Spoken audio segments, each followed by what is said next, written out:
এখন আল্লাহ কি দুই ভাই বোনে দাবি করতেছে তাদের এই খেলনা পাত্রতে তাদের কোনো একটা খাবার রান্না করে দিতে। পাত্র দুইটার সাইজ হচ্ছে এরকম, তো একটা ডিমেই আই হোপ হয়ে যাবে। ডিম বানাই তো চূড়া বুদ্ধিটা চলে না। তো আমরা মেপে মেপে 2 চামচ চিনি, এর মধ্যে 2.5 চামচ চিনি। এদিকে পানির মধ্যে চিনিটা হচ্ছে অলরেডি শিরা হয়ে গেছে।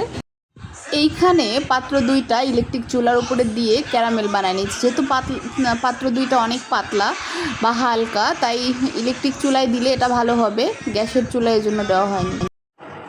এটা ক্যারামেল কালারটা চলে আসছে। এটা আমি এখন আরেকটু করে দেখেন সুন্দর ক্যারামেল কালার চলে আসছে। পানি গরম উঠাই দিলাম এই পাত্রে। এইবার দেখেন ক্যারামেল সেট হয়ে গেছে। এটা একটু কম হয়ে গেছে, ব্যাপার না, এটা ঠিকঠাক হয়েছে। ক্যারামেল সেট হয়ে গেছে, তো এটা আমি এবার বসাবো। এবার আমি আমার কাজগুলো করি।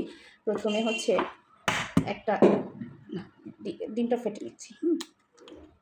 ডিমটা ফেটে নেবো এখানে সুন্দর করে। এখন আমি ওই পানির মধ্যে একটুখানি এলাচের গুঁড়া দিয়ে দিচ্ছি, যাতে ডিমের মানে পচা স্মেলটা না আসে। ডিমের যে একটা গন্ধ আছে না, কাঁচা গন্ধ, ওইটা না আসে। কোনো ভ্যানিলা এসেন্স দিব না। এবার পানিটা না কুসুম গরম আছে, ওর মধ্যে আমি গুঁড়া দিয়ে দিচ্ছি। হ্যাঁ, আমার পরিমাণ মতো একটু বেশি দিতে হবে। গুঁড়া দিয়ে নিচ্ছি।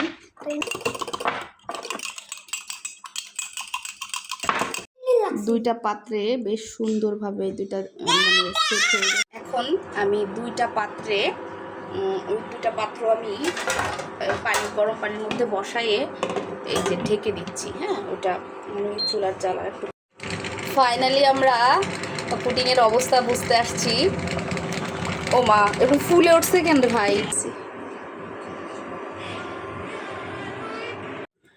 এখন ফাইনালি আমরা পুডিং দুইটা ঢালবো।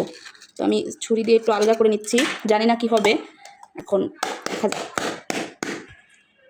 আল্লাহ কি কিউট হয়েছে, দেখেন কি কিউট হয়েছে। দেখেন যেমন হয়েছে ক্যারামেলের কালার। খাবা তারা।